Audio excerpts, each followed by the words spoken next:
What's up, everybody? It's your girl Candace Rose, and here we are back with another video. And the lighting's different, the backdrop's different. I got an office space. Now, the space is new to me. Well, it's kind of new to me in this capacity, but it's more so new to you guys. And maybe we'll get into it a little bit later, but this is going to be my office space, and I'll probably be doing the majority of my content in here. So, first order of business is I have like a lounge area set up. Don't mind the mess. I'm still getting things together. You guys are sitting on the desk that I had, my PC and my PlayStation. I'm putting together a standing desk over here for like my art area, but we'll get into the tour once everything is set up. This video in particular is going to be about how I get ready for the new year. Now, I didn't get to make this video so that it came out earlier in the new year, but I have been battling with, I got sick on Christmas Eve or something like that, so yeah, it was pretty rough. I had a fever for like 2 days. It was a whole thing. Yeah, so first things first, we're going to talk about the first thing that I would say I did to reset for the new year was reflection. Now, if you know anything, excuse me, I'm going to be focusing. I really don't like to build things. By reflection, I just mean look back on how your year went. What did you accomplish? What were the goals for last year? What didn't you accomplish? Are you still on track to accomplish it? Maybe the goal was a little too ambitious. Maybe it wasn't ambitious enough. And maybe it's just a problem with discipline. Either way, that's where you start with what goals were accomplished, what wasn't accomplished, why they weren't accomplished. Was it you?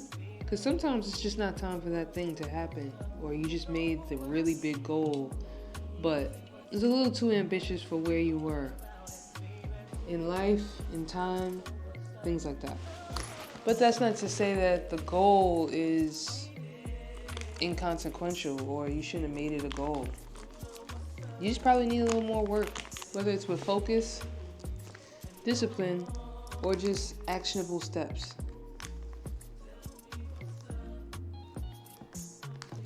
I think I'm missing one.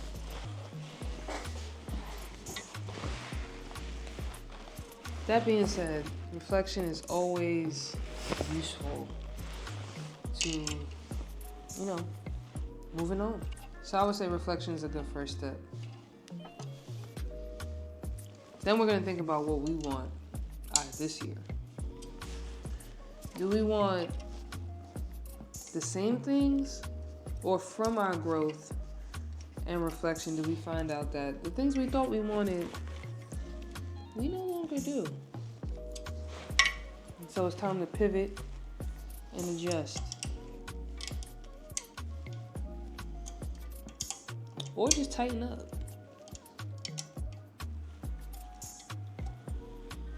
Remember, the only thing that can stop you from trying is you. All the circumstances in the world don't matter if you keep trying.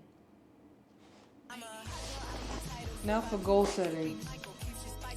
What I like to do is I like to break my goals into different categories, and then kind of like this year, what I've done is since I did the different categories, I've also written the goals for each category, my why do I want this, how is this going to benefit me, and my goals and dreams, and such and such and such, and etc., etc.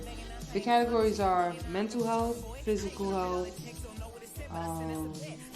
professional relationships, personal relationships, profession when it comes to like work and stuff like that, and finances. Now what I'm doing this year is I'm taking those categories and I'm taking those goals and I'm breaking them up into quarter-size bites. So now I have this list of goals for the year, and what you're going to do is you're going to write yourself a letter. So you're going to take those goals and you're going to put it in letter form. You would forward date it, so to speak. You would write the letter as though it's December 31st today, and you put all your goals in the letter. And then what you're gonna do is every day is ambitious, every other day, every week, whenever you need a reminder, you read the letter out loud to yourself. It's gonna have all your goals in there. Right. So there's another one. So after you wrote the letter and you put it somewhere where you'll find it because you can read it, after you did all that, what you're gonna do is, this is more of a long-term thing. This is not really the first week. I mean, you could do it the first week, but requires a lot of thought. So something I learned from Steve Harvey back when I used to listen to like a motivational speech every morning was to take a list and write down 300 things that you want. Everything. 300 things. It's gonna sound, it is a lot, and you think you know exactly what those 300 things are. It's gonna take so much more thought. And when I tell you that you have to sit there and you have to figure out, like, you have to put things as small as you want good health. I know that's a big deal, especially in these days and times, post-COVID, post-shutdown. You know, it seems obvious, but like, if you're writing down things like, I want this house, I want to live here, I want a Ferrari, you're not really thinking about the little things, you're going to run out of things to put quick, but the little things matter too, especially with something this grand. So, 300 things. Also something that you should look over periodically throughout the year, because it'll guide you.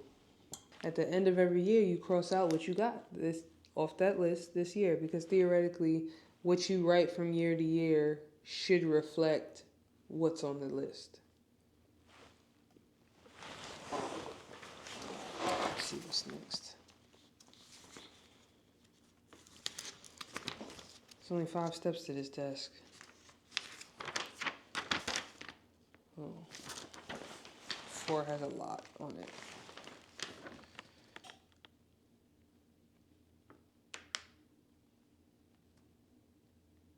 Oh.